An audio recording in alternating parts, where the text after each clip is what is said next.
بسم اللہ الرحمن الرحیم۔ السلام علیکم ورحمۃ اللہ وبرکاتہ۔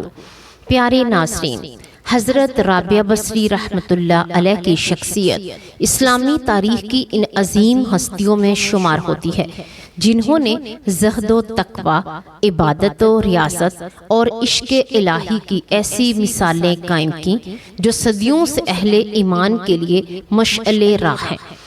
آپ رحمت اللہ علیہ کا نام رابعہ ادویہ بصری تھا اور آپ کو عام طور پر حضرت رابعہ بصری رحمت اللہ علیہ کہا جاتا تھا۔ آپ دوسری صدی ہجری میں عراق کے شہر بصرہ میں پیدا ہوئے۔ آپ کا تعلق ایک غریب مگر نیک دل گھرانے سے تھا۔ آپ کی پیدائش کے وقت گھر میں اتنی غربت تھی کہ والدین کے پاس چراغ جلانے کے لیے تیل تک نہ تھا، مگر اللہ نے آپ کو دنیا و آخرت میں ایسی عزت بخشی کہ آپ کا شمار اولیاء کرام اور اللہ کے خاص دوستوں میں ہوا۔ یہاں ہم تفصیل سے حضرت رابعہ بصری کی زندگی، ان کی روحانی جدوجہد، شادی نہ کرنے کی وجوہات اور ان سے ملنے والے اسباب پر روشنی ڈالیں گے۔ ابتدائی زندگی اور غربت کی آزمائش۔ رابعہ بصری رحمت اللہ علیہ کی ولادت نہایت فقیرانہ حالات میں ہوئی۔ آپ اپنے والدین کی چوتھی بیٹی تھی، اسی وجہ سے آپ کا نام رابعہ یعنی چوتھی رکھا گیا۔ روایت ہے کہ آپ کے والد نے خواب میں دیکھا کہ حضور اکرم صلی اللہ علیہ وآلہ وسلم نے فرمایا، تیری اس بیٹی کا نام بہت بلند ہوگا، وہ ہماری امت کی رہنما بنے گی۔ بچپن ہی سے آپ رحمت اللہ علیہ کی طبیعت عبادت و ذکر کی طرف مائل تھی، لیکن والدین کے انتقال کے بعد حالات مزید سخت ہو گئے۔ بصرہ میں قحط آیا تو آپ کو غلام بنا کر بیچ دیا گیا۔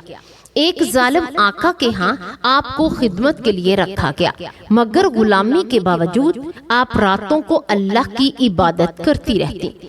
ایک رات آپ کے مالک نے دیکھا کہ آپ سجدے میں رو رہی ہیں اور کہہ رہی ہیں، اے اللہ، تو ہی میرا محبوب ہے، میں تیری رضا کے لیے زندہ ہوں۔ اگر یہ میرے بس میں ہوتا تو کسی غیر کی خدمت نہ کرتی، بس تیرا در پکڑتی۔ مالک پر یہ کیفیت ایسی اثر انداز ہوئی کہ اس نے آپ کو آزاد کر دیا۔ زہد و تقوی کی زندگی۔ آزادی کے بعد حضرت رابعہ بصری رحمت اللہ علیہ نے ساری زندگی اللہ کی عبادت اور یاد میں گزارنے کا عزم کر لیا۔ آپ رحمت اللہ علیہ نے دنیاوی آرام، مال و دولت، حتیٰ کہ نکاح کے بارے میں بھی سوچنا چھوڑ دیا۔ آپ کا دل عشق حقیقی میں ایسا ڈوبا کہ آپ دنیاوی تعلقات کو اپنے مقام کے مطابق سمجھنے لگی۔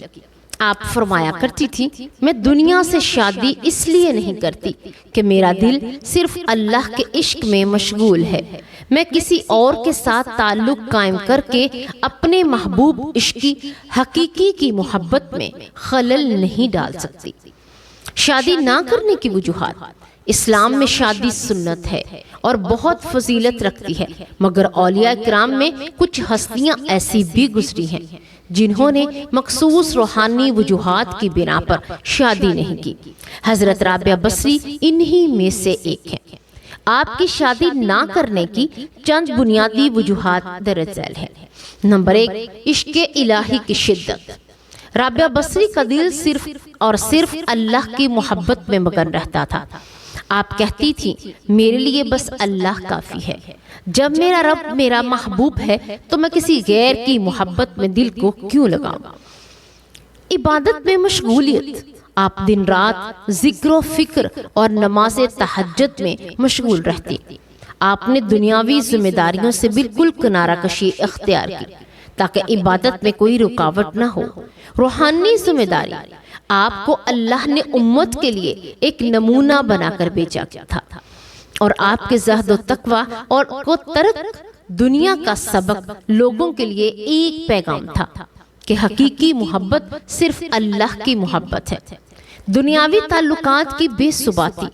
آپ فرمایا کرتی تھی کہ دنیا کا ہر رشتہ فانی ہے، مگر اللہ کی محبت باقی ہے۔ میں اس فانی محبت پر باقی محبت کو ترجیح دیتی ہوں۔ اپنی نیت کی حفاظت کرنے والی تھی۔ آپ کو خوف تھا کہ شادی کے بعد آپ کی توجہ عبادت سے ہٹ کر دنیاوی امور میں لگ جائے گی، اس لیے آپ نے پوری زندگی تہجد میں ہی گزار دی۔ پیارے ناظرین، کئی نیک اور بزرگ لوگ حتیٰ کہ مشہور ولی حضرت حسن بن بصری رحمت اللہ علیہ نے بھی آپ کو نکاح کی پیشکش کی، لیکن آپ نے انکار کر دیا اور فرمایا دنیاوی نکاح میرے حال کے مطابق نہیں، میں نے اپنے آپ کو اللہ کی محبت کے نکاح میں دے دیا۔ آپ اکثر کہتی تھیں یا اللہ اگر میں تیری عبادت دوزخ کے خوف سے کرتی ہوں تو مجھے دوزخ میں ڈال دے، اور اگر میں تیری عبادت جنت کی خواہش سے کرتی ہوں تو مجھے جنت سے محروم کر دے، لیکن اگر میں تیری صرف محبت اس لیے کرتی ہوں کہ مجھے اپنی لقاح سے محروم نہ کرنا۔ ان کی تعلیمات کیا تھی؟ حضرت رابعہ بصری کی سب سے بڑی تعلیم یہ ہے کہ عبادت صرف اللہ کی رضا کے لیے کی جائے، نہ کہ جنت کی خواہش یا دوزخ کے خوف سے۔ آپ نے عشق حقیقی کو دین کی اصل روح قرار دیا۔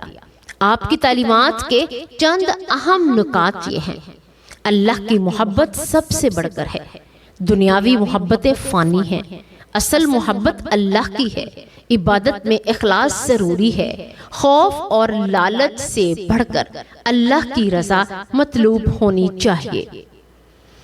حضرت رابعہ بصری رحمت اللہ علیہ کا وصال آپ کی وفات 185 ہجری کے قریب بصرہ میں ہوئی تھی۔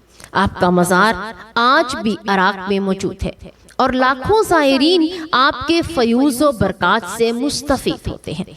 حضرت رابعہ بصری نے شادی نہ کر کے یہ ثابت کیا کہ بعض اوقات انسان کا روحانی مقام ایسا بلند ہوتا ہے کہ وہ اپنی پوری زندگی کو اللہ کے لیے وقف کر دیتا ہے۔ اگرچہ اسلام میں شادی کی ترغیب دی گئی، لیکن رابعہ بصری کا انفرادی حال یہ تھا کہ وہ اللہ کی محبت میں اس قدر فنا تھی کہ کسی اور کے تعلق کو اپنے اور اللہ کے درمیان نہیں آنے دیا۔ ان کی زندگی سے ہمیں یہ سبق ملتا ہے کہ اصل محبت اللہ کی محبت ہے، دنیاوی لذتیں اور رشتے عارضی ہیں، عبادت صرف اللہ کی رضا کے لیے ہونی چاہیے۔ زہد و تقوی انسان کو بلند مقام عطا کرتے ہیں۔ یہ واقعہ اور حضرت رابعہ بصری کی پوری حیات ایک مسلمانوں کے لیے مشعل راہ ہے، جو ہمیں یاد دلاتی ہے کہ دنیا کی محبت سے اوپر اٹھ کر اللہ کی محبت ہی اصل حقیقت ہے۔ حضرت رابعہ بصری کی آخری نصیحت کیا تھی؟ بصرہ کی ایک شام تھی، غروب آفتاب کے سنہری رنگ آسمان پر پھیل رہے تھے۔ حضرت رابعہ بصری اپنی زندگی کے آخری دنوں میں تھی، کمزور جسم مگر چہرہ نورانی، آنکھوں میں عشق الہی کی چمک اور ہونٹوں پر ذکر خدا کی مٹھاس۔ ان کے حجرے میں سکون اور روحانی خوشبو بکھری ہوئی تھی۔ اس وقت چند جوان لڑکیاں ان کی خدمت میں حاضر ہوئیں اور وہ ادب سے سلام کر کے بیٹھ گئے۔ ان لڑکیوں کے دلوں میں ایک سوال تھا جو برسوں سے کچوکے لگا رہا تھا۔ آخرکار ان میں سے ایک نے ہمت کر کے پوچھا، اے ہماری ماں، آپ نے ساری زندگی شادی کیوں نہیں کی اور ہم جوان لڑکیاں نکاح کریں یا نہ کریں؟ یہ سوال سن کر حضرت رابعہ بصری رحمت اللہ علیہ نے گہری سانس لی، آنکھوں میں ہلکی نمی ابری اور چہرے پر محبت بھری مسکراہٹ آ گئی۔ حضرت رابعہ بصری کا جواب انہوں نے نرم لہجے میں فرمایا، بیٹھو، میں نے اپنی حالت کو دیکھ کر شادی نہیں کی، میرا دل عشق حقیقی میں اس طرح محو ہو گیا کہ کسی اور کی محبت کی گنجائش باقی نہ رہی۔ میں نے خود کو اللہ کے ساتھ باندھ لیا، مگر یاد رکھو میری راہ ہر کسی کے لیے نہیں ہے۔ پھر آپ نے قرآن پاک کی یہ آیت تلاوت فرمائی، وَانكِحُوا الْأَيَامَ مِنكُمْ وَالصَّالِحِينَ مِنْ عِبَادِكُمْ وَإِمَائِكُمْ، سورۃ النور آیت نمبر 32۔ اور اپنے میں سے بے نکاح مرد اور عورتوں کا نکاح کر دو اور اپنے نیک غلاموں اور لونڈیوں کا بھی۔ آپ نے فرمایا یہ اللہ کا حکم ہے۔ نکاح سنت رسول صلی اللہ علیہ وآلہ وسلم ہے اور یہ دین کا حصار ہے۔ جو عورت اور مرد دونوں کو گناہ سے بچاتا ہے۔ پیارے ناظرین، نصیحت کا نچوڑ ہے کہ حضرت رابعہ نے کہا، اگر تم میں سے کوئی میری طرح اللہ کی محبت میں فنا ہے اور اس کی دنیاوی محبتوں میں دل نہیں لگتا تو وہ اپنی راہ اختیار کرے، لیکن عام لڑکیوں کے لیے نکاح کرنا ہی بہتر ہے، کیونکہ شادی سے خاندان بنتا ہے، نسلیں بڑھتی ہیں، انسان دین و دنیا دونوں میں سکون پاتا ہے۔ عشق مجازی کا انجام ہے فنا، عشق حقیقی بے روح کی بقا۔ آخری نصیحت، حضرت رابعہ بصری نے ہاتھ اٹھا کر دعا کی اور فرمایا، اے اللہ میری بیٹیوں کو وہی راستہ دکھا جو ان کے حال کے مطابق بہتر ہو۔ اگر نکاح میں بلائی ہے تو ان کے نکاح کو آسان فرما، اور اگر تجھ سے تعلق میں ہے تو ان کے لیے خیر ہے، تو انہیں اپنے عشق کی مٹھاس عطا فرما۔ لڑکیاں روتی ہوئی وہاں سے واپس لوٹی، ان کے دل میں ایک نئی روشنی اور سمجھ آ گئی تھی۔